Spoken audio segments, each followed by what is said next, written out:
Welcome to SomniaLore, your place for peaceful, sleepy adventures. Subscribe to our channel, hit the bell icon. There is a kind of silence that lingers longer than any sound, a hush that feels like it has always been waiting for you. That was how Morty remembered his very first strange dream, though he couldn't quite explain why it stayed with him, or why it seemed more vivid than the countless ordinary nights that came after. He was young then, curled beneath blankets that were too big for his small body, drifting somewhere between sleep and waking. The world was safe, yet his dream was not of safety. It began with a stairway, not a stairway built by hands, but something endless, carved of light and shadow, rising into a sky that had no stars. Morty could not see the top, nor could he see the ground from where he stood, but the stairs stretched on, as if they had existed before time itself. At first he only stood at the base, staring upward, a quiet weight pressing on his chest. He wasn't afraid in the way a child fears monsters in the dark. This fear was softer, older, like the memory of a lullaby that had turned just slightly sour. He placed a foot on the first step. It gave way with a gentle hum, as though the stairs themselves had been waiting for him to climb. Morty never knew how long he wandered upward. In dreams, time is never obedient. Hours, perhaps days, may have passed in a blink. With each step, the silence deepened until it began to sound almost like a voice, an unspoken whisper pressing close to his ear. He didn't understand the words, if they were words at all, but he felt them settle in his chest like stones dropped in water. He had the sense that he was not alone, that something vast and patient followed him in the shadows, never stepping forward, but never falling behind. When Morty finally stopped, somewhere far above the point where his memory could still trace the beginning, he found a chair waiting for him. It was an ordinary wooden chair, chipped and crooked as though plucked from the corner of an old kitchen. Sitting there, waiting with uncanny stillness, was a figure whose face Morty could never fully recall. It shifted when he tried to look too closely, like trying to remember the features of a dream long after waking. But he remembered one thing clearly: the eyes. They were not cruel, nor kind, but ancient, carrying both danger and a strange kind of care. He had no name for this figure then, though later he would think of another figure, Krombopulos Michael, and realize how similar their presences had felt. A paradox, warmth and terror in the same breath. The figure spoke, though Morty could not remember the words. What remained was the feeling, a lesson pressed against his heart, like a hand that fear itself could be gentle. That terror was not always sharp, but sometimes soft, wrapping itself around you like a heavy blanket. Morty tried to reply, but no sound left his lips. He only nodded, as children do when they don't understand, yet feel the weight of importance. The dream ended the way all dreams do, abruptly, with the fragile confusion of waking. He stirred in his bed, blinking against the dim blue of morning light. The blankets were twisted around him, the house silent, the air carrying only the faint hum of the refrigerator from the kitchen below. Yet the feeling clung to him. He could not shake the image of the stairway, nor the chair, nor those shifting eyes. He carried it quietly, tucked in a corner of his mind, where even Rick's loud inventions and reckless journeys could not erase it. Years later, Morty would think back to that first dream and recognize it as the beginning of something, the first soft echo of the night of terror that would one day arrive in waking life. But as a child, he simply pressed his face into his pillow, listening to the muffled sounds of morning in his home, his mother's voice drifting faintly from another room, the shuffle of his father fumbling with a tie, the clink of cereal in a bowl, all the ordinary sounds that anchor a boy to the world, even as his heart holds on to something extraordinary. That day, Morty went about his childhood with the quiet unease of someone who knows they've been whispered to by something larger than themselves. He watched the way light filtered through the schoolroom windows, how dust floated lazily in the air like tiny galaxies, each speck carrying its own story. He caught himself staring longer than usual at the faces of friends, at the teachers who droned on about history and math. Their voices felt thinner. Somehow, compared to the silent weight of that dream, he began to sense things differently, like noticing the sadness tucked behind a smile, or the tiredness in someone's posture. Small details others ignored clung to him. That was how it began. A stairway no one else could see, a whisper no one else could hear, and a boy who carried both into his waking life without fully knowing why. Morty's childhood would never be as simple again, and though he would laugh, stumble, and follow Rick into countless absurdities, that dream lingered, shaping him in ways that went unnoticed. It softened him, sharpened him, made him wary of silence, yet comforted by it all at once.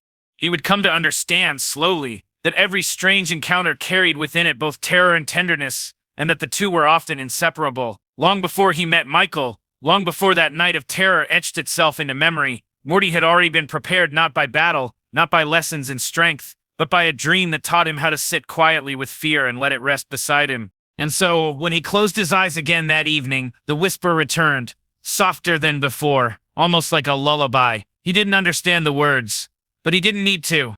The dream stayed with him, not in the shape of clear pictures, but in the residue it left behind, like dew clinging to grass long after the night has passed. Morty would wake in the mornings with a heaviness he could never explain, as though something unseen had sat beside him through the night, watching with quiet patience.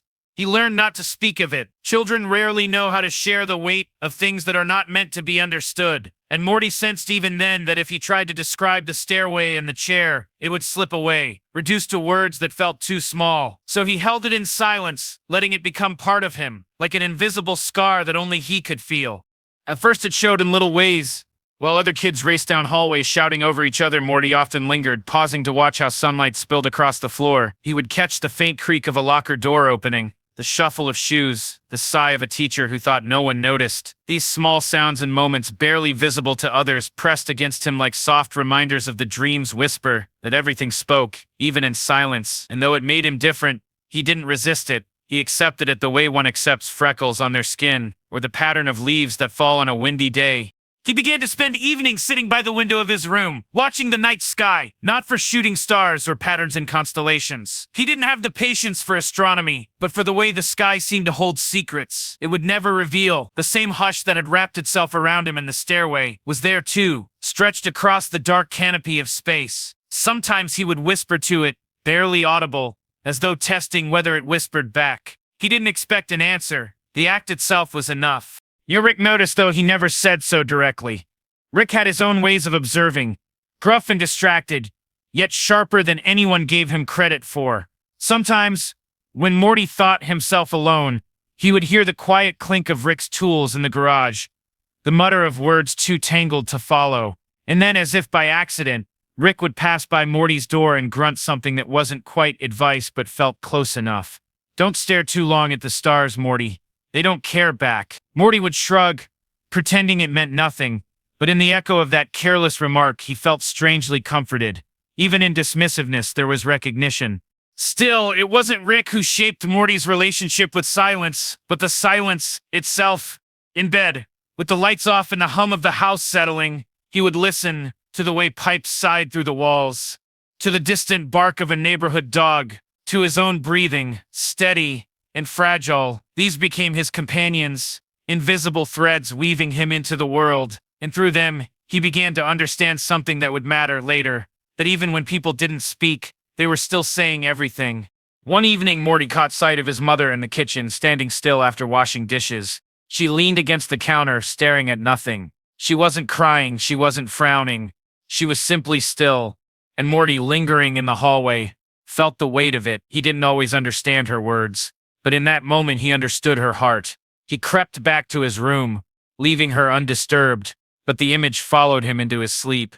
That night the dream returned, not with stairways this time, but with whispers. They came from the stars themselves, soft and unformed, pressing against his ears like warm breath. He could not distinguish meaning, yet he felt it in his chest. A question lingered inside him. Was this what the figure in the chair had wanted him to hear? That silence itself was a kind of language? Morty drifted deeper into that thought until the dream melted into sleep so heavy that even morning light struggled to wake him. As days turned into months, the dream did not leave him. It would shift, sometimes fading into the background, only to return when he least expected. Morty began to grow into its rhythm, as though he had been chosen not for greatness, but for attentiveness, for the ability to see and feel what most rushed past. And yet this gift carried unease, because when you begin to notice the unspoken, you cannot ignore it. Every glance, every hesitation, every crack in someone's voice becomes louder, heavier, harder to carry. It was during this time that Morty began to notice Rick differently. The loud bravado, the careless drinking, the reckless laughter, all of it rested on top of a silence far deeper than Morty's own. Rick never spoke of it, but Morty could feel it in the way he sometimes stared into his inventions too long, or in the sudden hush that followed his laughter. A silence that was not empty but heavy with things he would never say. Morty never confronted him. He simply watched, the way a child watches rain slide down a window knowing it will pass but still feeling its chill. The bond between them was built not in grand gestures but in these unnoticed moments. Rick handing Morty a tool without looking at him, Morty following, unasked, into another wild scheme. Neither said much, but the silence between them grew familiar, even tender, and though Morty never voiced it, he began to wonder if Rick too had once climbed a stairway in his dreams, if he too had been whispered to in the quiet of the stars. The strange thing about silence is that it does not remain still. It carries you forward, like a river you didn't realize you were floating on. And Morty, though unaware, was already being carried toward the night he would meet Krombopulos Michael, toward the moment his dreams' whispers would take shape in the waking world. For now, though, he remained in the soft twilight of childhood, his heart tuned to the spaces between words, and in that quiet he learned to listen, not only to the world but to himself. And listening, as he would one day discover, was the first step to surviving the night of terror that waited just ahead.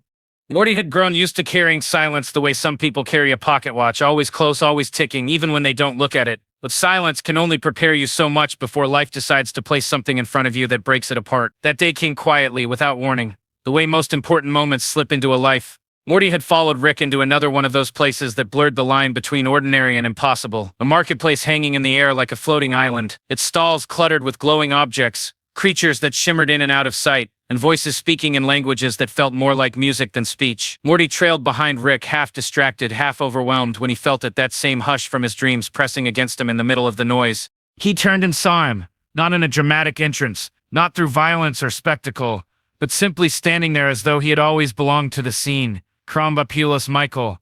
His name would only come later, but his presence was immediate. He was polite, disarmingly so, with a smile that did not quite reach the depths of his eyes. To anyone else, he might have looked like another eccentric customer in the market, browsing for trinkets, but Morty, attuned as he was to the weight beneath appearances, felt the silence ripple around him. It was the same paradox from his dream, terror laced with gentleness, the presence of something that could end a life without hesitation, and yet bow its head with kindness in greeting. Rick didn't flinch. He muttered something about business, waved Morty away as if he were no more than a shadow, and went about his transaction. Morty should have ignored it. He should have turned his eyes elsewhere, let the moment pass like so many others. But he couldn't. He felt as though he were back on that stairway of light and shadow, the figure in the chair waiting for him, shifting, whispering, without words. Only now, the figure had a form, a body, a name that would later cling to his memory like smoke. Michael looked at him then, not long, not searching, but long enough to leave a mark, a glance that acknowledged Morty's existence, as though saying, "I see you. I know you hear the silence too." Morty's stomach turned, not with fear alone, but with recognition. He did not know why, but something in him wanted to step closer, to ask a question he didn't even know how to form. Instead, he stayed still, every muscle taut with the pull between retreat and curiosity. The conversation between Rick and Michael was brief, too casual for what Morty sensed beneath it. Politeness draped over something sharp, like a thin cloth covering a blade. And then, as easily as he had appeared, Michael turned to leave. No threat, no spectacle, just a small nod of courtesy before he disappeared into the folds of the marketplace. Morty stood frozen, staring after him, long after Rick had moved on. He couldn't explain it, but he knew he would remember this man, not for what he had done, but for what he carried. An echo of Morty's own dream, the embodiment of the paradox he had been trying to understand since childhood. He didn't tell Rick, he didn't even speak it aloud to himself. Some meetings live more comfortably in silence, and Morty knew this was one of them. That night, lying awake in his bed, Morty replayed the glance in his mind. He tried to recall the exact expression, the curve of the smile, the flicker of the eyes, but it blurred whenever he reached for it. What stayed was the feeling, that recognition, that unspoken bond between two beings who understood fear, not as panic, but as quiet inevitability. The whisper of the stars returned to him then, blending with Michael's image, as though the dream had walked into the waking world. He wondered what it meant. Was Michael a warning, a lesson, or was he simply another figure passing through the endless stairway of Morty's life? These questions pressed against him, heavy and unsolved, yet not unbearable. They were part of the strange rhythm he had already learned to live with, the rhythm of silence, whispers, and fleeting encounters that seemed ordinary but left behind entire constellations of thought. In the days that followed, Morty found himself watching more closely, not just for Michael, but for traces of that same paradox in others. He saw it in the weary smile of a teacher, in the careful way his mother brushed crumbs from the table, in the moments when Rick's laughter slipped into silence a fraction too long. Everywhere, Morty found echoes, small reflections of the meeting that had unsettled him. He realized that the universe was full of such paradoxes, ordinary faces carrying extraordinary contradictions. And though Michael was gone, Morty knew their paths were not finished with each other. The silence told him so. It hummed beneath his skin at night, the same way it had when he first placed his foot on the stairway in his dream. Something was coming. Not in thunder or flames, but in the quiet way a shadow lengthens as evening falls. He did not yet call it a night of terror. He did not yet understand how deeply Michael's presence would shape him. But he knew with the certainty of a boy who listens too closely that the meeting had marked a beginning. And beginnings, Morty understood, always carry with them the seed of something that waits to unfold. So he drifted into sleep again, uneasy but calm, the image of Michael's smile hovering at the edge of his dreams. The stairway rose before him once more, and this time, he did not hesitate to climb. The memory of Michael's glance lingered in Morty like the aftertaste of something he could not name, sweet and bitter at once, clinging long after it should have faded. He tried to go about his days as though nothing had shifted, but he carried it with him in small, almost invisible ways. When he walked home from school, he found himself slowing at corners, listening more intently to the sounds that filtered through the world. A dog barking 2 blocks away, the faint hum of power lines, the wind stirring leaves into a brief dance before letting them fall. Everything seemed touched by that same hush that had followed Michael, and Morty couldn't shake the thought that meaning often arrived quietly, without permission. It was during one such evening, when rain had begun to patter softly against the windows, that Morty found himself in the kitchen. The house was dim, filled with the kind of golden light that made everything feel older than it was. On a whim, or perhaps on instinct, he made himself a simple sandwich. Nothing special, just bread, cheese, and a slice of tomato his mother had left on the counter. He carried it to the window, where droplets streaked the glass like slow-moving stars, and he set the plate down on the sill. For reasons he could not explain, he didn't eat it. He only sat nearby, staring at the way the rain blurred the world beyond. The sandwich became more than food in that moment. It was a marker of stillness, a companion to his silence. The way the bread softened as the minutes passed, the tomato glistening under the shifting glow of the lamp, seemed to echo the fleetingness of things, how everything, no matter how ordinary, carried within it the certainty of change. Morty thought of Michael again, of the polite nod, of the paradox between kindness and danger. The sandwich on the windowsill became tied to that memory, a symbol of something he couldn't untangle, a reminder that even simple things carried shadows, and that every presence, no matter how brief, left an imprint. He left the sandwich there when he finally went to bed. In the morning it was gone, taken by someone or perhaps tossed away by his mother. Morty never asked. What mattered was not its fate, but that it had been there, marking a night when he realized how even the smallest acts could transform into symbols that followed him long after. From then on, he noticed that objects began to hold stories for him. A stone picked up on the way home, a page torn from a book he never finished, the faint scent of rain carried on his jacket. Each thing became tied to a memory, a moment, an emotion he couldn't let dissolve. The world around him felt like it was weaving itself into a quiet map, each piece connected by threads he was only beginning to see. And always, somewhere in the background of that map, the image of Michael flickered like a figure half hidden in shadow. Rick, of course, dismissed Morty's quiet tendencies. They would tease him for staring too long at pointless crap or for drifting into silence when there was work to do. But Morty had learned that sometimes Rick's sharpness was just another mask for his own silences. When Rick pushed too hard, Morty would retreat to his room, replaying the market, the glance, the sandwich. He began to realize that holding on to these small moments was his way of finding meaning in a universe that often refused to give it freely. One night, the rain returned, heavier this time, and Morty dreamed again. The stairway appeared, endless as always, but now the chair was empty. On the windowsill beside the chair, impossibly out of place, rested the sandwich. He walked toward it, and though he knew it was only bread and cheese, he felt the same weight he had felt under Michael's gaze. He reached out, but before he could touch it, the whisper returned, the same wordless hum that had followed him for years. This time it sounded less like warning and more like invitation, though to what he could not say. Morty woke with the sound still pressing against his chest, a reminder that his dream was not finished, only paused. In the days that followed, Morty found himself more alert to fleeting details. He noticed how his sister Summer sometimes stayed up later than she admitted, her light seeping under the crack of her door. He noticed the way his father fumbled with words when trying to comfort his mother, how his mother smiled but carried worry in her shoulders. He couldn't fix these things, but he could hold them the way he held the sandwich on the sill, the way he held Michael's glance. He began to understand that being alive meant carrying these quiet burdens, and that perhaps the greatest act of strength was not solving them but listening to them. There was a tenderness in that realization, though it frightened him too, because to notice was to care, and to care was to hurt. Morty didn't yet know how to balance the two. He only knew that he couldn't stop himself from noticing. And so, the sandwich remained in his memory, simple yet profound, a symbol he would return to when words failed him. It was proof that even the most ordinary of things could be transformed into something eternal, if only you paid attention. It was a reminder that Michael had not been a passing stranger, but a turning point, even if Morty didn't yet understand how.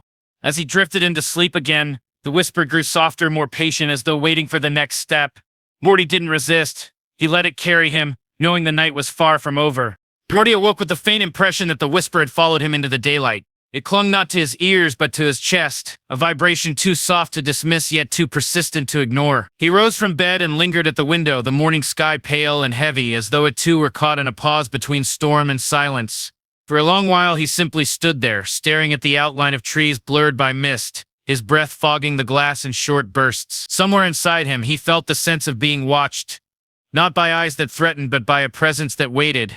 That day unfolded with a slowness he couldn't shake. At school, words came to him late, as though they had to travel through a thick curtain before reaching his mouth. Teachers' voices blurred into background noise, and even his friends' chatter felt strangely distant. But what unsettled him most was how, at odd moments, the memory of the sandwich returned unbidden, sharper than it had any right to be. The way the tomato gleamed under the light, the way the bread had begun to sag, the way he had left it untouched, and still it had stayed with him. He wondered if objects could hold on to echoes of thought, if meaning once attached could never fully be erased. By afternoon, Morty had retreated into himself completely.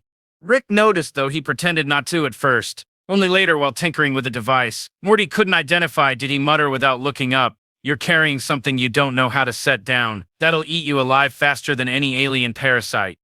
Morty didn't answer, but the words pressed into him. Rick never mentioned what Morty carried, only that he carried something. That silence was heavier than accusation.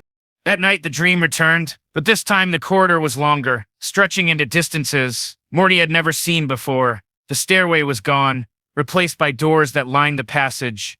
Each door was slightly open, a thin band of light seeping into the darkness. He hesitated, sensing that each door contained a story, perhaps even a truth. But he could not yet decide which one to enter. Instead, he kept walking until he reached the chair. It was occupied now, not by Michael, but by a faint outline, a figure that seemed woven from smoke. The whisper pulsed louder, not in words, but in rhythm, like a heartbeat hidden inside another body. Morty reached forward, wanting to touch, to understand, but the figure dissolved as soon as his hand neared. He woke drenched in sweat, the echo of that rhythm lodged inside him. Morning came with a strange clarity. Morty realized that the world outside had begun to mirror his inner unrest. The air smelled sharper, as though storms were waiting beyond the horizon. Even the familiar streets seemed stretched, elongated, as if guiding him somewhere he wasn't ready to go. He tried to distract himself with small tasks, homework, chores, meaningless television, but everything felt shallow, surface level. Beneath it ran the constant current of something deeper, calling him, pulling him into a silence he could neither resist nor name. It wasn't until evening, when he walked alone past the grocery store where Michael had first appeared, that Morty felt the weight of recognition crash back into him. The market looked the same, ordinary and unremarkable, yet he couldn't enter. He stood outside, staring at the glass doors that slid open for strangers, and he wondered if crossing that threshold again would tie him closer to the memory. His feet refused to move. Instead, he lingered on the sidewalk until the lights inside dimmed and the crowd thinned. Only then did he turn away, carrying his uneaten hunger with him, as though the act of withholding was itself a form of remembering. That night, the whisper came without dreams. It threaded through the walls, through the ticking of the clock, through the soft creak of the house, settling in the dark. Morty realized it no longer lived, only inside him. It seeped outward, curling through the spaces he inhabited. It had become part of his world, inseparable from his steps, his breath, his silence. And for the first time, he wondered if it was guiding him rather than haunting him. He tested this thought the following day. While walking home, he slowed at intersections, waiting for the whisper to thrum stronger, softer, as though it might steer him. At first nothing happened, but then halfway down a street he rarely noticed. He felt it, an almost imperceptible shift, like the air thickened with purpose. He followed without question, drawn forward until he reached a small park he had never entered before. Children played at its far end, but here near the gate, it was empty. Only a wooden bench stood waiting beneath a dying tree. Morty sat, heart pounding, as though he had arrived exactly where he was meant to be.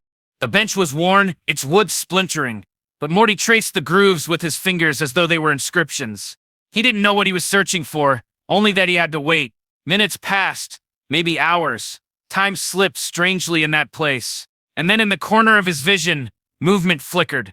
A man walked past, not Michael, but someone who carried the same stillness, the same quiet gravity. Their eyes never met, but Morty felt recognition all the same. As though the world was telling him the story was not about a single figure, but about a pattern, a thread of presences woven through his life. When he returned home, Morty didn't mention the bench, the man, or the pool that had guided him. Some things, he understood, lived more powerfully in silence. Yet deep within him, he knew that the whisper was no longer an isolated phenomenon. It was a path, one he was only beginning to walk. That night, the corridor in his dream widened. The doors glowed brighter, and though he still could not bring himself to step through, he felt the time nearing when he would have to choose. The whisper no longer frightened him. It waited, patient, as though it trusted he would come to it when ready. Morty closed his eyes, surrendering not to fear but to the certainty that the world was preparing him for something beyond his comprehension. And in that surrender, for the first time, the silence felt like belonging.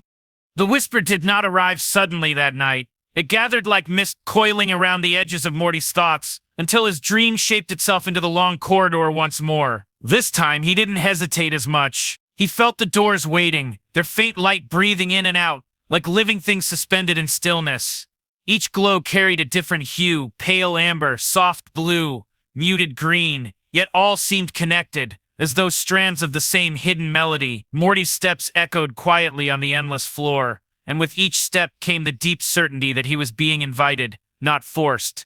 It was not a chase, it was a call. He stopped before one of the doors, the one with a thin line of silver light spilling from its crack. His hand trembled as he reached forward, not from fear, but from the weight of choice. For nights he had walked this corridor without crossing its thresholds, but now the silence inside him urged otherwise. He pushed gently, and the door opened, without resistance.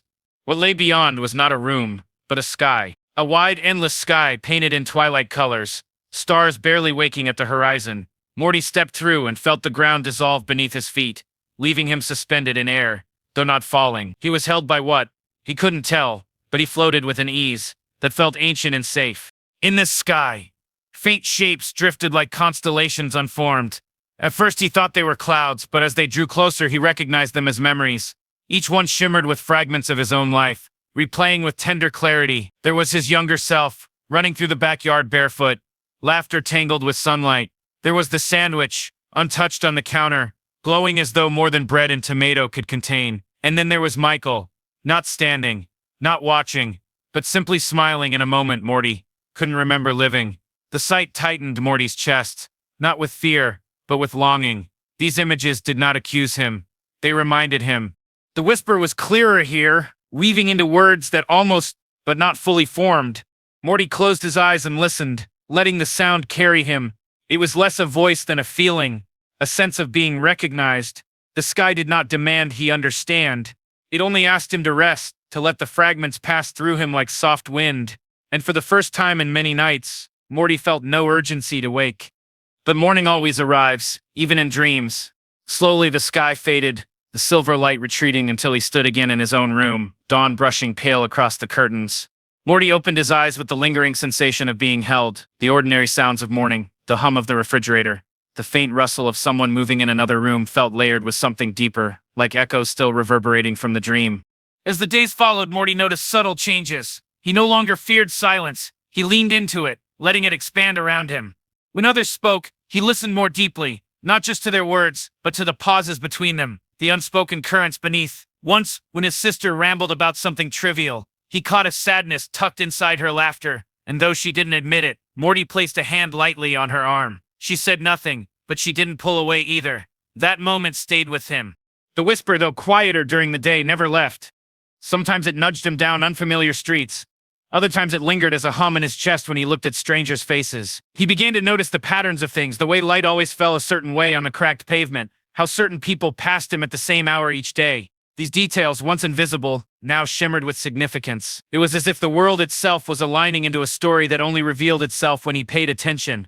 One evening, while walking past the park where the dying tree leaned over the bench, Morty felt the whisper pulse sharply. He turned and saw the bench empty, yet it held a presence, as though someone had just left. He sat again, tracing the grooves with his fingers. The air thickened with memory, and for an instant he thought he saw Michael sitting beside him, not as a ghost, but as a memory made tender, like the warmth that lingers in a chair long after someone rises. Morty didn't speak, but his silence was an answer, and the presence beside him seemed to nod before fading. That night the dream corridor returned, but this time, when Morty reached the door with silver light, it was no longer closed. It swung open for him, as though expecting his arrival. Beyond the sky and its memories, a path unfolded, soft earth glowing faintly, leading toward a distant horizon where the stars pulsed brighter. Morty stepped forward, one foot after the other, his body lighter than air, yet rooted in a certainty he could not name. Each step carried him deeper into a rhythm, as though the whisper had become his own heartbeat, steady and strong. He did not reach the end of the path. He did not need to, for the journey itself was the gift, the unfolding of moments, the remembering of fragments, the gentle revelation that he was never truly alone in his silence. When he awoke, the room around him felt both the same and entirely new. The walls hummed faintly with the aftertaste of dreams, and within himself, Morty felt a quiet strength, not loud or triumphant but patient, enduring, like the glow of coals beneath ash. As he lay still staring at the ceiling, he realized something simple yet profound. The whisper was not here to lead him away from life, but to root him more deeply in it. To teach him that presence was its own kind of journey, and that even the smallest pauses carried entire worlds. Morty exhaled softly, letting the thought settle, and drifted back into sleep, where doors waited and skies stretched endlessly, always ready for him to return. The path that had unfolded in Morty's dream lingered inside him long after he woke. Not as a fading vision, but as a pulse that remained steady throughout the day. He felt it beneath the rhythm of his footsteps, in the cadence of voices around him, even in the silence that settled between thoughts. It was as if the dream had stitched itself into his waking world, reminding him that the line between the two was softer than he once believed. The whisper was quieter now, less of a command and more of a companion, yet its presence guided him with a subtlety he no longer questioned. That morning he walked through the house differently. He touched the wall with his hand as he passed, pausing on the grooves of paint as though they were alive. He lingered by the window longer than usual, letting his eyes rest on the gentle sway of leaves outside. His family moved around him, voices, footsteps, the clatter of dishes, but all of it seemed suspended within a larger stillness, as though each sound was part of a song he was only beginning to hear. He said little, yet inside, Morty felt full. When evening came, he returned to the park, almost without thinking. The bench was there, waiting beneath the tree that bent with age and season. He sat, letting the weight of the day dissolve into the quiet air. A boy ran past, chasing a kite, his laughter ringing against the dusk, and Morty smiled faintly. He did not envy the boy's joy, nor did he long to be him. Instead, he felt a recognition, as though the laughter was his too, folded somewhere in his memory. He thought of the fragments he had seen in the sky of his dream. The barefoot running, the untouched sandwich, Michael's smile, and he realized that life was a pattern of echoes. Each moment, however small, returned in some form, asking only to be noticed. That night, the dream resumed, seamless, as though he had never left the path. The glowing earth stretched before him, leading toward the horizon, where stars shimmered like lanterns. Morty walked, his steps unhurried, guided by the hum of the whisper inside him. The path curved gently, weaving through landscapes that felt both familiar and strange. Trees appeared, their branches dripping with light instead of leaves. A river of shadow flowed beside him, reflecting constellations that shifted each time he looked. He did not question these sights. He received them with the quiet awe of someone finally learning how to listen. As he walked further, he felt a presence moving alongside him. At first it was faint, like the outline of someone in fog, but soon it grew clearer. It wasn't Michael, nor any stranger, but someone whose face tugged at his memory. When the figure turned, Morty's breath caught. It was his grandfather. Not the Rick he knew, sharp-tongued and restless, but a softer echo of him, gentler, quieter, as though this version had laid down the weight of his genius and his anger. The figure did not speak, yet Morty felt words in his chest. "You're not alone in carrying silence." They walked side by side saying nothing, and Morty felt tears prick at his eyes. He had always wanted Rick to be softer, to show care without hiding it beneath sarcasm or distraction. Here, in this dream path, he was given that wish, not as a promise, but as a gift of presence. The figure eventually faded, dissolving into starlight, but Morty felt no sorrow at its departure. The echo was enough. When he woke, the morning felt different. He carried himself with a steadiness, as though the dream had given him something real. At breakfast, when Rick made a cutting remark, Morty didn't flinch the way he usually did. Instead, he looked at him quietly, and for a fleeting second, Rick paused, caught by something in Morty's gaze. It wasn't confrontation nor defiance. It was recognition, gentle and unwavering. Rick turned back to his tools, but Morty noticed the way his hands moved slower afterward. Even in waking life, echoes carried weight. So that evening, Morty found himself speaking aloud to the silence of his room. He whispered small things, fragments of thought, half-formed feelings, as though the air itself could listen. At first it felt strange, but soon it felt natural. He wasn't asking for answers, only letting the quiet witness him, and somehow that was enough. The dream came again, the path glowing as always, and this time Morty felt bolder. He quickened his pace, the whisper humming brighter with each step. Ahead, the path opened into a clearing where a circle of stones stood, glowing faintly with the light of remembered moments. Inside the circle, a chair waited. Morty hesitated, remembering how Michael once sat in a chair in his earliest dreams. Slowly, he moved forward and sat. The chair held him, firm, yet gentle, and the stones began to shimmer. Within each glow, Morty saw faces. His sister, his mother, Rick, even strangers whose names he didn't know but whose kindness had brushed him in passing. Every face carried a warmth, an unspoken bond, even those who had hurt him. The whisper told him without words, all connections matter, each bond, each fleeting moment, threads into who you are. Morty's chest ached, but it was a tender ache, the kind that heals rather than wounds. He understood then that the whisper wasn't only guiding him toward discovery, it was guiding him toward belonging, and belonging was never about perfection. It was about recognizing the fragments of connection scattered through time and carrying them with gentleness. When Morty awoke, dawn painted his ceiling with soft gold. He lay still, breathing slowly, the dream echoing in his chest. He didn't rush to rise. He let the silence stay, letting it hold him as the chair had held him in the dream. And for the first time in a long while, he felt ready not for answers, but for the journey itself. The morning after the dream of the stone circle, Morty moved through the house with a calmness that seemed to radiate from his very skin. It wasn't that his world had changed in any obvious way. The kitchen still smelled faintly of burnt coffee, his sister still hummed tunelessly in the next room, and Rick was still muttering over tools and scattered wires, but Morty carried himself differently, as though his steps pressed deeper into the floor, rooted in something invisible yet steady. Every glance, every pause, every silence seemed to carry weight. He was no longer merely drifting through days. He was listening to them as though each moment was a word in a greater sentence. He noticed how his mother's sighs came softer in the evenings, tired but patient, and how his sister's laughter masked loneliness. She rarely admitted. He saw how Rick, behind his sarcastic remarks, lingered longer in rooms than he once did, as if unwilling to be entirely alone. Morty didn't confront these things directly. Instead, he carried them quietly, letting his presence be the reply. Sometimes that meant sitting beside his sister without speaking. Sometimes it meant holding his gaze on Rick, until his grandfather looked away first. None of these gestures seemed grand, but Morty felt their quiet resonance.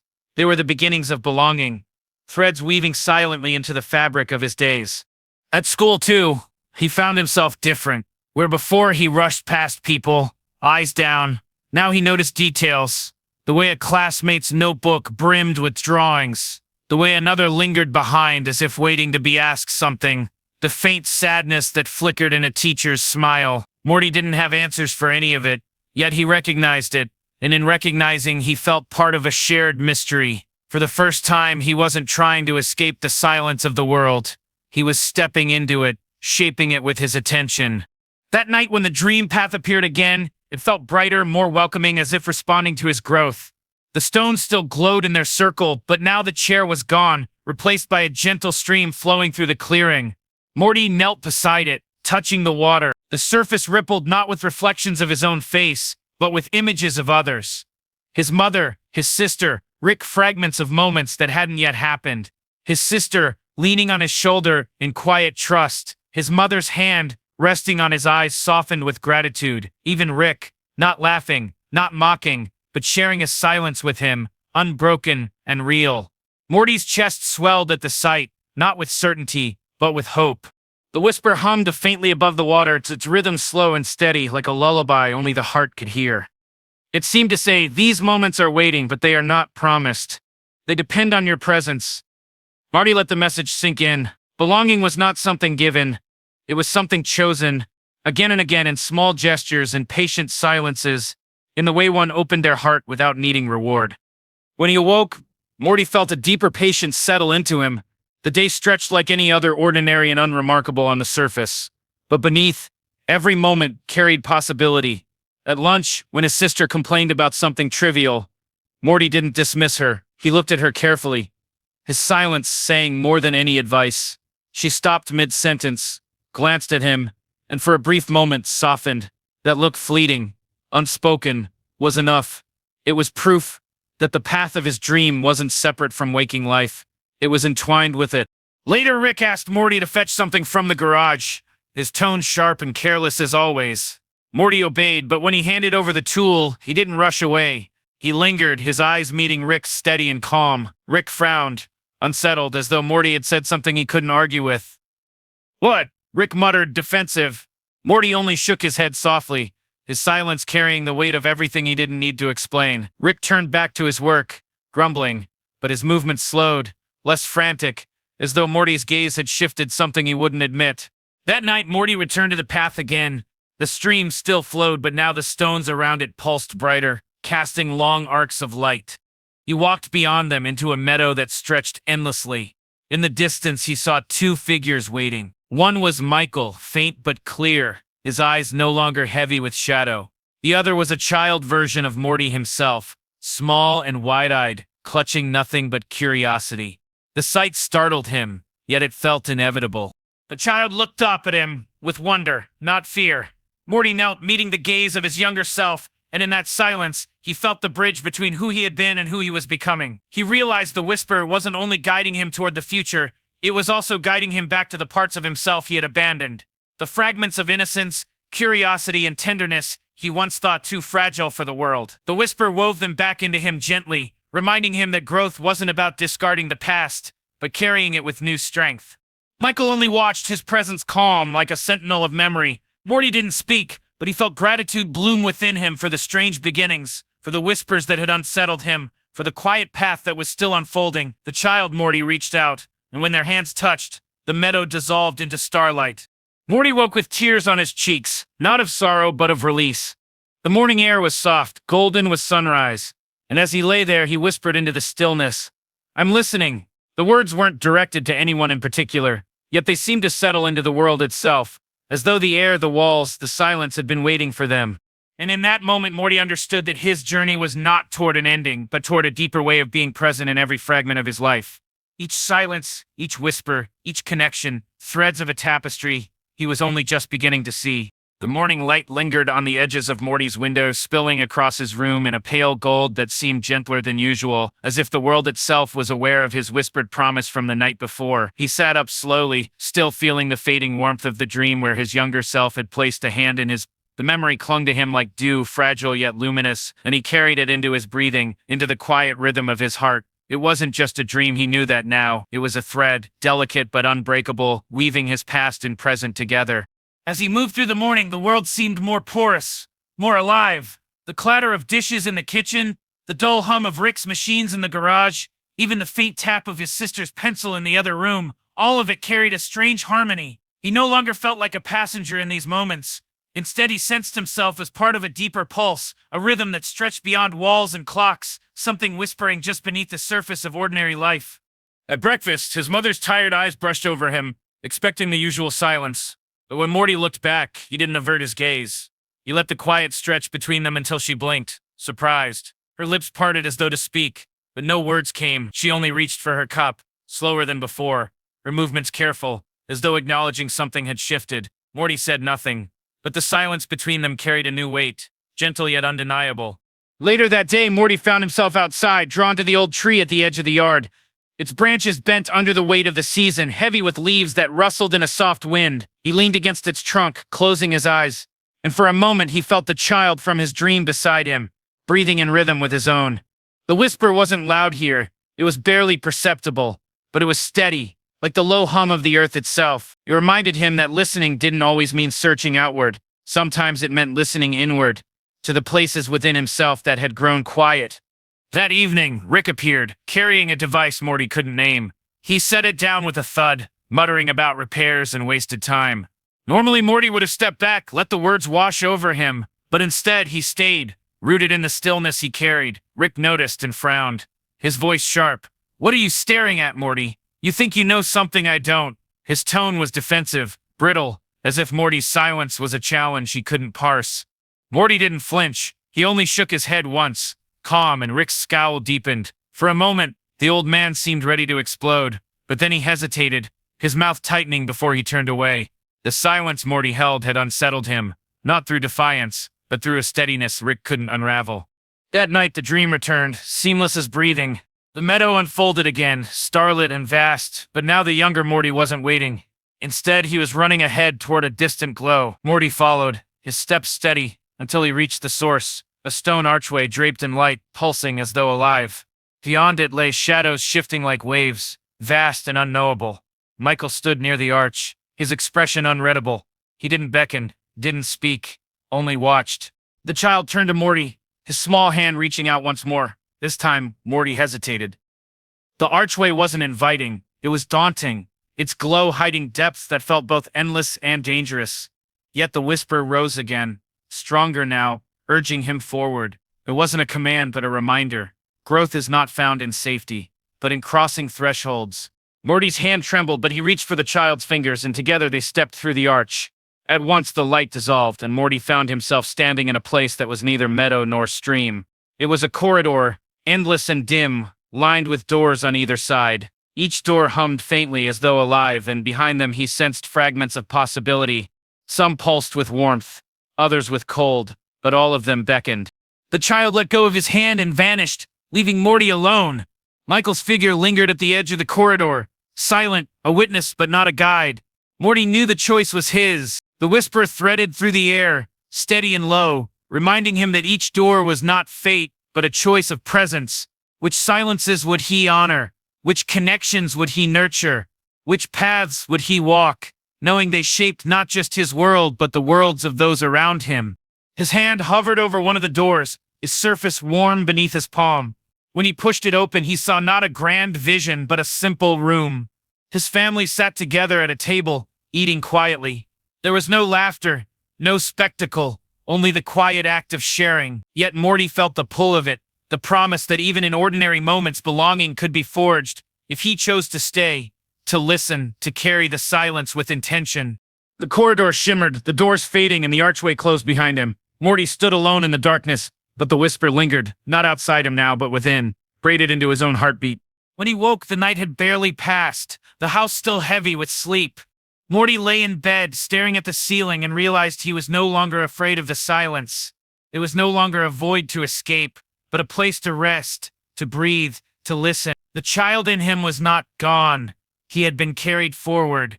Michael was not distant. He was woven into the memory of every step Morty had taken, and Rick, his family, his own fragile self, each was part of the same unfolding path. The world outside was still uncertain, still filled with shadows. But Morty understood now that the journey was not about erasing them. It was about moving through them, carrying silence as a lantern, however faint. And so as dawn began to edge over the horizon, Morty whispered again, not to anyone in particular, but to the rhythm of the world itself, "I'm still listening." The words hung there, merging with the first breath of morning, and for the first time Morty felt that listening was not a burden, but a gift, one that would guide him forward, door by door, silence by silence, into whatever waited beyond.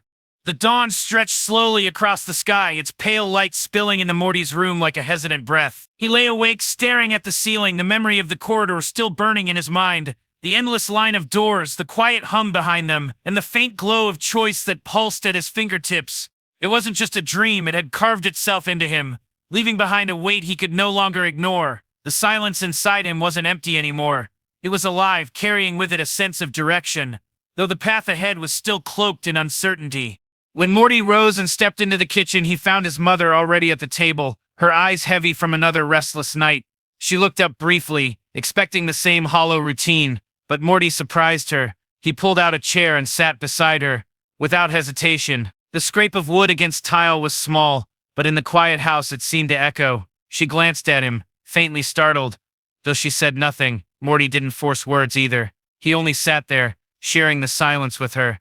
And for the first time, it didn't feel like avoidance. It felt like presence. Later that day, Rick stormed into the garage, grumbling about parts that didn't fit and universes that wasted his time. His usual tirade rattled the air, sharp and restless, but Morty no longer shrank from it. He stood by the doorway watching, letting the storm of Rick's words pass over him without being swept away. When Rick finally noticed, he sneered. "What, Morty? You think standing there looking all quiet makes you deep?" His tone was mocking, but beneath it, Morty sensed something else, a flicker of unease, as though Rick wasn't used to being met with such steady silence. Morty didn't answer. He simply stepped further into the garage, standing beside the workbench. He didn't argue, didn't retreat, just stayed. Rick's scowl wavered before he turned back to his machine, muttering under his breath. The silence Morty carried was unsettling to him, not because it resisted, but because it endured. That night, sleep claimed Morty quickly, but it didn't carry him into the meadow or the archway. Instead, he found himself in a dim, shifting space where shadows moved like breath against unseen walls.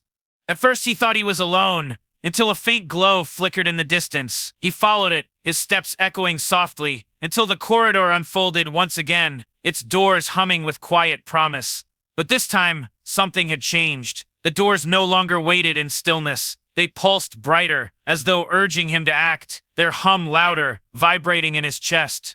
Michael appeared at his side, not as a distant observer, but closer now, his presence sharper. His voice, when it came, was soft yet firm. "The silence you carry has weight, Morty, but silence alone cannot shape the world. It must be chosen, placed, shared. Each door is not a vision of what might be. It is an opening into what you will create." Morty swallowed, his throat tight. But what if I choose wrong? What if I open the wrong one? Michael's gaze was steady, unyielding. There are no wrong doors, only the ones you walk past without listening. Fear isn't the silence. It's the refusal to enter it. The words struck deep, unraveling something inside Morty that had clung to hesitation. Slowly, he reached for a door, unlike the one he had opened before. This one was cool beneath his palm, its surface vibrating faintly. When it swung open, he found himself in another room. Not of family this time, but of emptiness. A single chair sat in the center, bathed in light. At first it seemed meaningless, but then he realized the chair was waiting, not for him, but for someone else. It was an invitation, a reminder that silence was not only for himself, but a space he could offer to others. When he turned back, the corridor dissolved and he awoke. The room around him was quiet, the house still cloaked in night. Yet Morty's chest felt lighter, as though a door inside him had been opened, one he could now carry into waking life. The next day tested him. At school, the usual noise pressed against him, voices rising, footsteps pounding, laughter sharp and careless. Normally he would have slipped through unnoticed, keeping his head down, but something within him shifted. When a classmate dropped their books, the clatter ringing out harshly, Morty bent down and helped gather them without hesitation. The other boy blinked, confused, mumbling a thanks before hurrying off. It was a small act, barely noticed by anyone else, but Morty felt the echo of it. It was the empty chair filled, the silence shared. Even at lunch, when the table around him buzzed with chatter he didn't join, he didn't feel apart from it anymore. He let the words wash over him like a current, choosing instead to listen, not for meaning, but for rhythm. Beneath the chaos of noise, there was a strange harmony, a pulse he could almost sense. For the first time, Morty realized that silence didn't mean shutting out the world. It meant entering it differently, carrying something steady amidst the storm. That evening, Rick found him again, pacing with a flask in one hand, muttering about a device that refused to stabilize. "It's all pointless, Morty. Everything collapses. Doesn't matter how many universes you stitch together, entropy eats it all." His voice cracked with frustration, his face flushed. Morty looked at him, not with fear, but with a quiet that held. "Then why keep building?" he asked softly. The question wasn't an argument. It was genuine, steady, unflinching. Rick froze, staring at him as though Morty had spoken a language he couldn't quite understand. He didn't answer. Instead, he turned away sharply, his shoulders stiff. Morty let the silence linger, not pressing further, but knowing the question would hang in Rick's mind long after. That night, Morty dreamed once more. This time, the corridor was gone. In its place was the meadow, but different now. The stars brighter, the stream wider. its surface glowing faintly. The child was there, not waiting, but playing by the water. His laughter, light and unburdened. Morty watched, and for the first time, he didn't feel the need to chase him. He only sat by the stream, listening, letting the quiet flow through him. Michael stood at a distance, his expression softer than before, almost proud. The child looked up at Morty, smiling, and in that smile Morty saw the truth he had been searching for. He was not chasing a part of himself that was lost. He was walking alongside it, carrying it forward into every choice, every silence, every door. When he woke, the sky was still dark, but a faint glow stretched across the horizon. Morty lay in bed, breathing slow, steady, and whispered into the quiet, "I'm ready." The words didn't feel heavy. They felt alive, like the first step into a new door, one that wasn't waiting in a dream, but in the waking world itself. Morning arrived slowly, as though the sun itself was hesitant to disturb the fragile stillness that lingered in Morty's chest. He rose quietly, every movement deliberate, as though he carried with him something precious that should not be jarred. The world outside his window looked unchanged. Cars hummed along the street, clouds drifted lazily overhead, and neighbors shuffled about their routines. But Morty knew that something within him had shifted. His silence was no longer a cage. It was a current guiding him into places he had once been too timid to reach. At breakfast, the kitchen was filled with the usual fragments of half-conversations, clattering dishes and sighs. His mother asked about school without looking up. His father muttered complaints about work, and his sister scrolled endlessly through her phone. Normally, Morty would have slipped through the motions unnoticed, offering a mumbled answer at best. But this morning, when his mother's question fell into the air and dangled unanswered, Morty lifted his gaze and met her eyes. "It's fine," he said softly, "but I think I'm learning something new." His words were simple, almost vague, but they carried weight. She blinked, startled by the directness, and for the first time in a long while she paused what she was doing. Her silence, brief as it was, folded into his, and in that moment, the ordinary kitchen felt different, less like a place of noise and more like a room where stillness could live. Later, in the garage, Rick was hunched over a mass of wires and glowing shards, his face shadowed with irritation. He muttered calculations under his breath, cursing when numbers didn't align. Morty stood in the doorway watching him, feeling that same current moving through him. Instead of hesitating, he walked closer, his steps light but certain. Rick didn't look up until Morty was nearly beside him. "What now, Morty? Gonna tell me the meaning of life again?" The words dripped with sarcasm, but his eyes betrayed something sharper, weariness. Maybe even longing. Morty didn't take the bait. He only leaned slightly over the workbench, letting the glow of Rick's contraption reflect in his quiet eyes. "You don't have to do it all alone," he said, almost like a whisper. Rick froze, his hand still hovering above a sparking wire. For a second, his mouth opened to respond with another quip, but nothing came. He exhaled, long and slow, and turned back to the device without answering. Yet Morty could sense it. The silence had landed. It had found its way into Rick's restless mind, even if he wouldn't admit it. That night, sleep did not come easily. Morty lay awake, listening to the faint hum of the house, the creak of pipes, the sigh of wind against the window, the rhythm of his own breathing. He expected the meadow or the corridor to return, but instead he drifted into a darker place, a space of shifting shadows. The air felt heavy, pressing in close, and somewhere in that darkness he heard a faint sound, a laugh. It wasn't cruel, but it was unsettling, echoing from no clear direction. Morty turned slowly, and there stood Michael, clearer now than ever before. His posture was calm, almost casual, but his eyes shimmered with something unreadable. "You're learning," Michael said softly. "But learning is only the beginning. Silence without action fades like breath in the wind." Morty swallowed, his voice barely steady. "Then what do I do with it?" Michael stepped closer, and for the first time, Morty noticed how solid he felt, as though the boundary between dream and waking was thinning.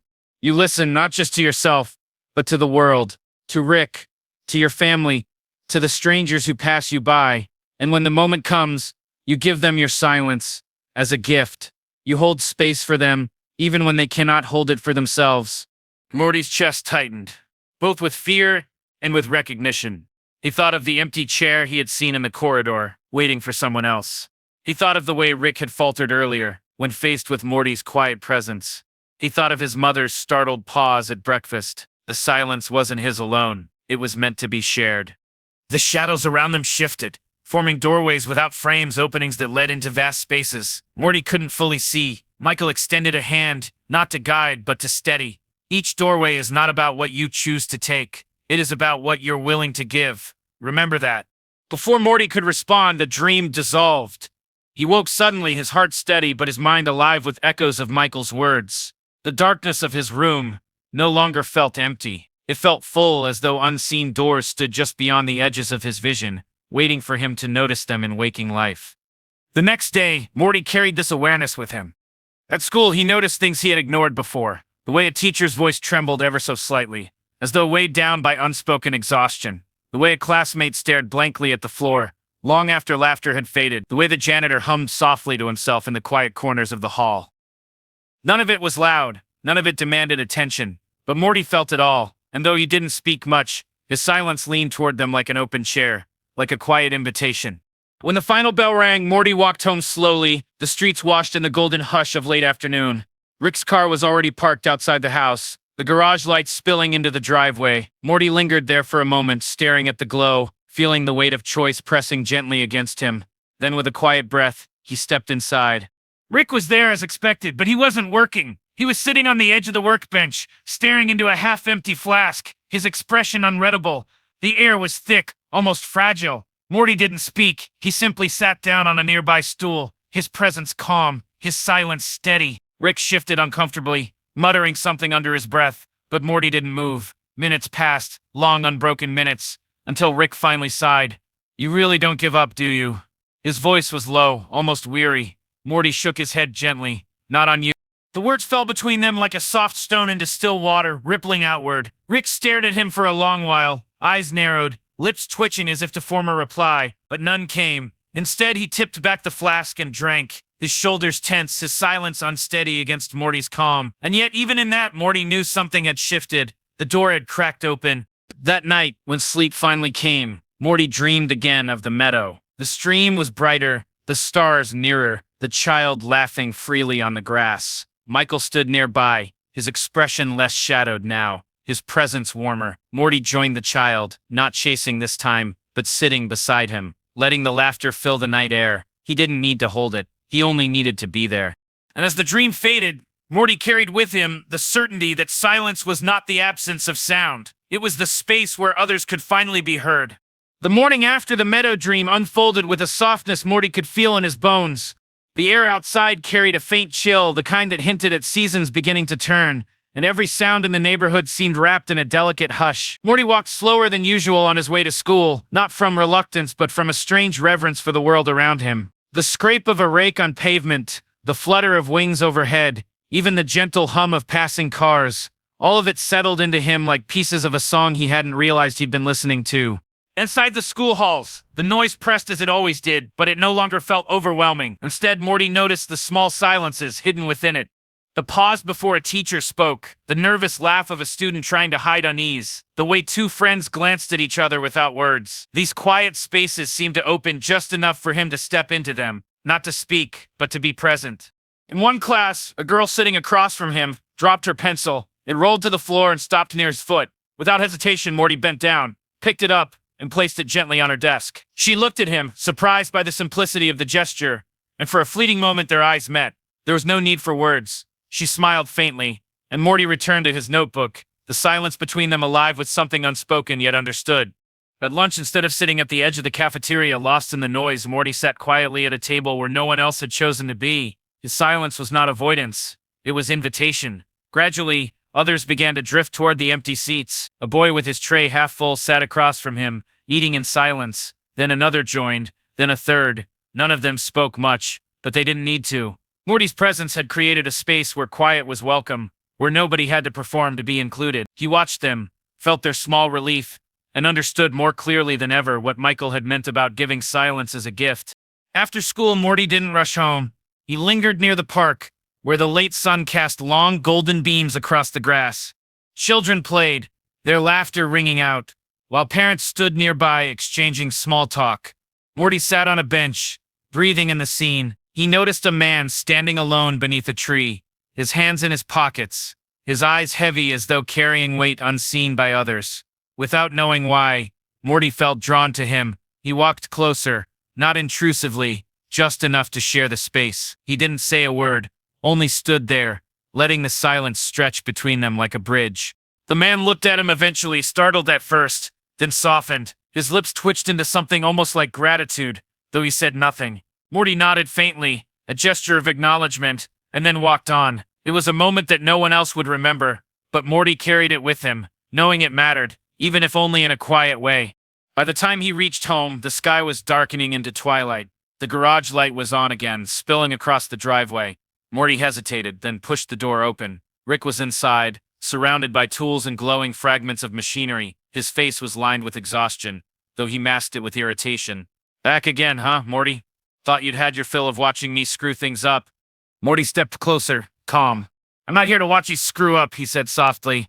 "I'm just here." Rick snorted, shaking his head, but his hands faltered slightly as he adjusted a dial. "You're wasting your time, Morty. Nobody just is here.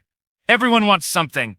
Morty didn't argue. He let the silence fill the space again, steady and unbroken. Rick shifted, uncomfortable, then set his tools down with a clatter.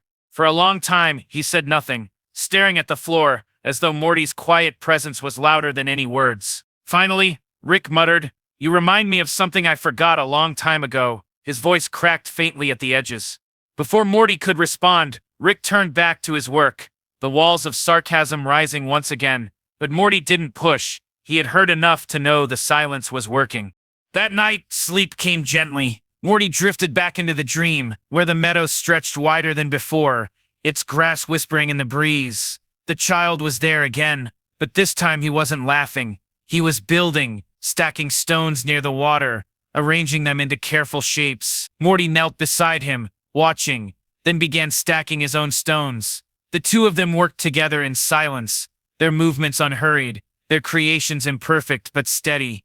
Michael stood at a distance, his eyes glowing softly. "Do you see?" he asked. "Silence is not the end of sound. It is the space where creation begins." Morty felt it in his hands as he placed another stone. The child looked at him and smiled, not with mischief, this time but with understanding. Together they built until the piles formed something resembling a small circle, open in the middle like a doorway. Morty stepped back, breathing deeply, and realized it wasn't about the stones at all. It was about the act of making something together in silence, something that could hold meaning without needing explanation. When he awoke, his heart was calm, but his mind alive. The world outside his window shimmered faintly in the early dawn light. For the first time, Morty didn't dread the day. He welcomed it. He rose slowly, each step deliberate, each movement an echo of the dream. As he passed the mirror, he caught his own reflection. The same boy, the same tired eyes, yet something within him glowed faintly like the first star appearing at dusk. He leaned closer, whispered softly to himself, "I can do this." And though no one else heard, the silence carried the words into the world, like ripples across still water, reaching farther than Morty could yet imagine. The morning light seeped slowly into Morty's room, painting the walls in muted gold. He lingered in the stillness, his breath steady, his heart caught between the fading echoes of the dream and the quiet weight of the waking world. The stones, the child, the circle, they clung to him like whispers of something unfinished, something waiting. For a moment, he stayed motionless, as though afraid that if he moved too quickly, the fragile meaning of it all might shatter. But eventually, he rose, carrying the dream with him not as a fleeting memory, but as a companion. At school, the rhythm of the day unfolded as usual, yet Morty moved through it differently. He listened more than he spoke, watched more than he reacted. In the silences he kept, people seemed to find their own voices, as though his quiet created space for truths they had been holding back. In class, when a teacher's frustration threatened to spill over, Morty's calm gaze steadied the room, softening the tension in ways words never could. When two students argued loudly in the hallway, he stood nearby, not interfering but radiating a patience that slowed their anger until their words thinned into uneasy silence. It wasn't power in the way Rick chased it. It was something gentler, more elusive, yet no less real. By the time the final bell rang, Morty understood that what Michael had told him was no longer just lesson. It was beginning to seep into his everyday life. Still, he wondered what it was all building toward. Silence alone couldn't be the answer. It had to lead somewhere. That evening, he found Rick slumped in his chair, an empty flask dangling from his fingers, his eyes shadowed with fatigue. The clutter of unfinished machines surrounded him, glowing faintly with neglected sparks. Morty hesitated at the doorway, then stepped inside, his footsteps careful against the concrete floor. Rick didn't look up at first, but eventually grumbled, "You planning to stand there all night, Morty? Or are you gonna start preaching again about whatever weird Zen kick you're on?" Morty didn't flinch. I'm not preaching, he said quietly. I'm just here. Rick scoffed, but there was a hollowness to the sound.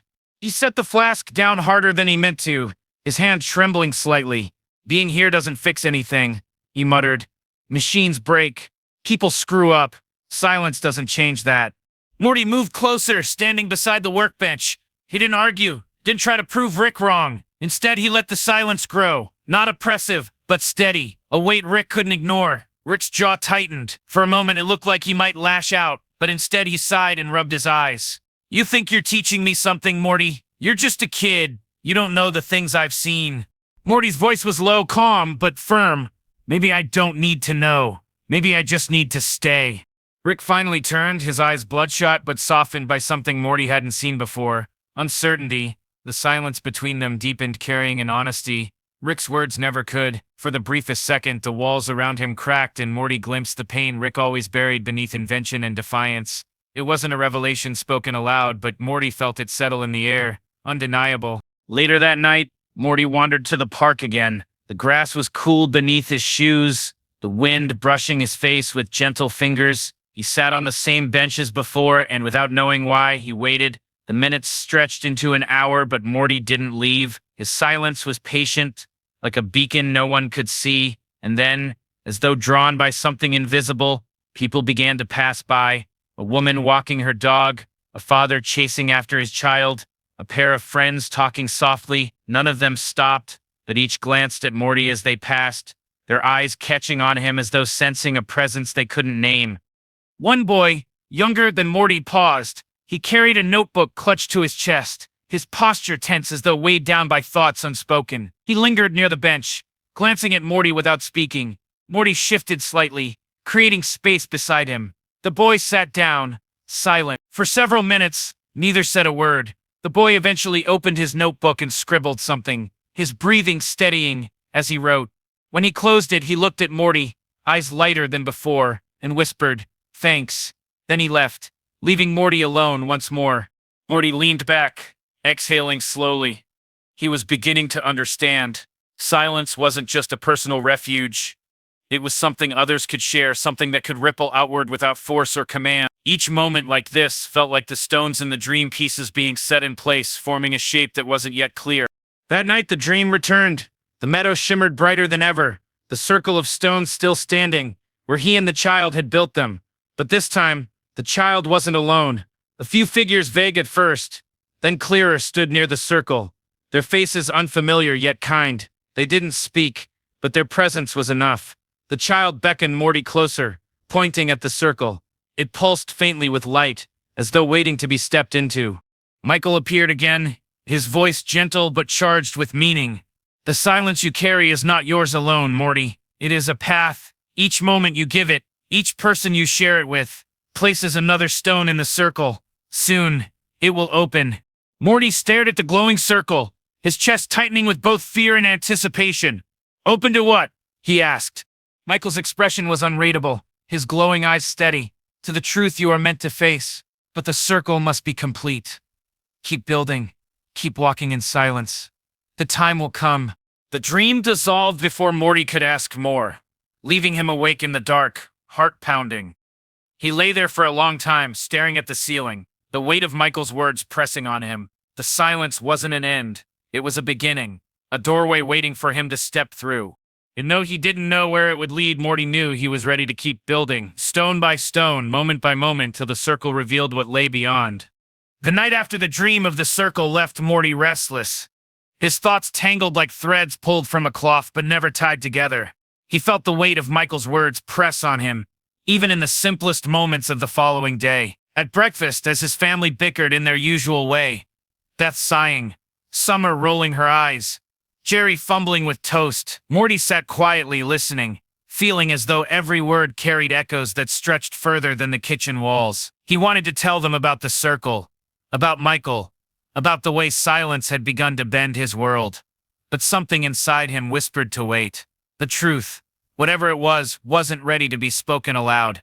Not yet. At school, Morty noticed changes more clearly than before. His silence no longer felt passive. It moved through the world like a current. When his classmates quarreled or when someone felt unseen, His quiet presence seemed to ripple outward, softening sharp edges, giving space for what lay buried beneath noise. Even teachers who once overlooked him began to pause when their eyes landed on him, as though reminded of something unsaid. Morty began to realize that each of these moments was a stone placed within the circle, a piece of the path leading him forward. But as he walked home that afternoon, the air shifted. The sky hung heavier than usual, clouds gathering not with storm but with a strange, expectant weight. Morty felt watched not by eyes of malice, but by something vast and unseen, as if the circle itself was testing him. He tried to shake it off, but the feeling deepened when he stepped into the garage. Rick was there, pacing, muttering to himself while parts and wires lay scattered. His hands twitched as he worked, but his focus was fractured, his thoughts elsewhere. "Morty," Rick said without looking up, his voice ragged. "You've been acting different lately. Quieter. Too quiet. I don't like it." Morty hesitated, then asked softly, "Why not?" Rick froze, tools clattering to the floor. He turned, eyes narrowing, but there was unease behind the sharpness. "Because silence is dangerous, Morty. Silence leaves room for things to creep in. Thoughts, memories, weakness. You think it's strength, but it'll eat you alive." Morty swallowed, the weight of Michael's guidance pressing against Rick's warning. Maybe silence isn't weakness. Maybe it's something else. Something we need. Rick scoffed, but the sound cracked at the edges. He reached for his flask, only to find it empty. He cursed under his breath and slumped into a chair.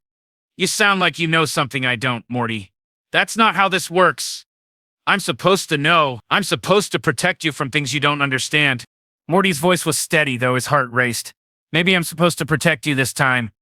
The words hung in the air, heavier than either of them expected. Rick stared at him, mouth opening and closing as though fighting to find a response, but before he could, the hum in the garage shifted. The machines flickered, lights sputtering out, then flaring back with a rhythm too deliberate to be random. Morty felt it immediately. It was the same pulse as the stones in his dream. The circle was bleeding into the waking world. Rick leapt up, scanning the equipment. This isn't me. Something's piggybacking on the frequency." "Morty, what the hell did you do?" Morty shook his head, stepping back from the machines. "I didn't do anything. It's just happening." The pulse grew stronger, the light syncing with a pattern Morty recognized. He could almost see it forming, invisible lines drawing themselves across the garage floor, sketching the outline of a circle. His breath caught. This wasn't imagination. It was real. Rick slammed his hand against a console, trying to shut the surge down, but nothing responded. His panic sharpened his voice. "Morty, if you know something, anything, you need to tell me now." Morty's silence deepened. Not out of stubbornness, but because he felt that words would shatter what was forming. He let the silence spread, steady and unbroken. And as it did, the flickering slowed. The rhythm steadied, aligning into calm. The invisible lines of the circle glowed faintly, then stilled, humming quietly as though satisfied. Rick staggered back, staring at the floor. What the hell was that? "Morty, what did you just—" Morty met his gaze, eyes calm, though his pulse thundered. "I didn't stop it, Rick." The silence did. For once, Rick had no reply. That night, Morty returned to his room. The image of the glowing circle burned into his mind. He sat at his desk, staring at the blank page of a notebook, but no words came. Instead, he closed his eyes and listened to the hum of the house, the faint tick of the clock, the rhythm of his own breath. Slowly, he realized the silence wasn't empty. It was full, alive with something larger than himself. Each time he surrendered to it, the circle seemed to grow clearer. The sleep came late, and with it, another dream. This time the meadow stretched wider, the circle of stones more complete. Figures gathered within it, their forms clearer than before. They weren't strangers anymore, but people Morty had seen in passing. His classmates, his family, the boy from the park. Each one stood silently watching him, their presence bound to the circle's light. The child was there too, smiling faintly, and Michael stood just behind, his glowing eyes steady. "The stones are nearly set," Michael said. "Each silence you keep, each presence you share, builds what must be finished. You are not alone in this. The circle grows because you have given it room to exist." Morty stepped closer, his chest tight with anticipation. The stones shimmered with faint light, and he felt the pull of the center. "What happens when it's complete?" he asked, his voice trembling. Michael's gaze deepened. "The truth will open, and once you see it, you cannot return to the world as it was. You must decide not only if you can bear it, but if you can carry it." The meadow flickered, the circle glowing brighter, and Morty jolted awake with the words echoing in his head. He lay in the dark, heart pounding, the silence of his room thick around him. For the first time, he felt both afraid and ready. The circle wasn't waiting for him to discover it. It was waiting for him to step inside. And soon he knew the moment would come when he would have no choice but to enter. The night stretched long after Morty woke from the dream, his body restless, but his spirit oddly still, as though it were sitting quietly in another room, waiting. He lay in the dark, listening to the creaks of the house, the soft murmur of voices downstairs, the shifting of shadows across his wall. The silence was no longer just silence. It carried a pulse, a rhythm so faint it seemed to come from the marrow of the world itself. Morty felt that if he could just stay still enough, breathe slowly enough, he might hear the shape of what it was trying to tell him. Morning broke pale, the kind of light that never fully wakes a room. Morty moved through his routine, half present, spooning cereal into his mouth, nodding when spoken to, all while his mind traced the circle from his dreams. He thought about Michael's words, about Rick's warning, and about the strange current that had filled the garage the night before. It no longer felt like two separate worlds, the dream and the waking one. Instead, it felt like a door was slowly opening between them, and Morty was standing in the threshold. At school, that sense only deepened. The usual chatter and chaos seemed softened, as if his silence spread like mist, dimming the sharpness of the noise. People glanced at him with curiosity, some with comfort, others with unease, but all sensing something they couldn't quite name. In history class, as the teacher droned on about forgotten wars, Morty's eyes drifted to the window. Beyond the glass, the sky seemed carved with faint lines, like invisible threads tugging gently toward a center he couldn't yet see. He felt it then that the circle wasn't bound to any single place. It was growing everywhere, slowly etching itself into the fabric of his life.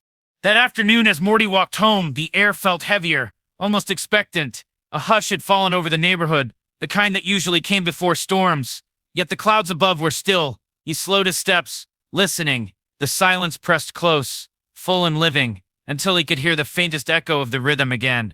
A low hum, like stones singing under the weight of time. He paused at the corner, gripping his backpack straps tightly, and whispered, "I'm listening." The hum answered, though not with words. Instead, the world shifted. A flicker at the edge of vision, a shimmer like heat rising from the pavement. And suddenly, Morty wasn't standing on the street at all. He blinked and found himself in the meadow once more. The grass bent in a wind he couldn't feel, the circle of stones brighter, fuller, only one or two gaps left unfinished. The figures who gathered there were clearer now, faces distinct, eyes luminous with quiet recognition. Some were strangers, others startlingly familiar. His family stood among them, faint but present. Beth's hand resting gently on Summer's shoulder, Jerry hovering awkwardly yet somehow anchored by the glow. At the center of the circle stood Michael. His presence was calm, but his expression carried weight, as though the next step mattered more than anything that had come before. "Morty," he said, his voice low and steady, "the circle is nearly whole. One choice remains, and it is yours to make." Real wits. Morty's heart pounded. What choice? Michael's glowing eyes softened. To step inside or to remain where you are. The circle does not force, it invites. Once you enter, you will not see the world as it was. You will feel its weight, its truth, its sorrow, and its beauty, all at once. It will be yours to carry, and it will never leave you. Morty swallowed hard, the silence pressing closer, urging him to listen not to Michael, but to himself. He thought of the garage, of Rick's fear, of the way his classmates quieted when he was near. He thought of the child in the meadow smiling at him, of the way his own silence had grown into something alive. And then he thought of the ache he carried always, the longing to understand, to belong, to matter in a universe too vast for one boy to comprehend. He stepped forward. The stones glowed brighter as he crossed the threshold. The hum surged, deep and resonant, filling every part of him until it felt as though he were no longer breathing air, but silence itself. His skin prickled, his chest tightened, and for a moment fear nearly dragged him back. But then the silence steadied him, whispering through its stillness, reminding him that he wasn't alone. As his foot touched the center, the circle closed. Light rose like mist, soft and luminous, wrapping around him and the figures who stood within. Morty gasped as visions flooded his mind, threads of memory and possibility woven together. He saw himself as a child, sitting quietly while others overlooked him, the silence forming even then like a shadow waiting to be recognized. He saw his family fractured yet bound by threads of love they rarely spoke aloud. He saw Rick broken and brilliant, fighting against silence because he feared what it would show him if he ever stopped. And he saw strangers' faces across worlds, people he would never meet, yet all connected by the same hum, the same pulse. It was too much, almost unbearable, but within the flood was a strange gentleness. The silence didn't demand he understand it all. It only asked that he hold it, even if imperfectly. When the light faded, Morty stood trembling at the circle's center. Michael's gaze was steady. Now you carry it. The silence is yours, Morty, and through you it will shape what comes next.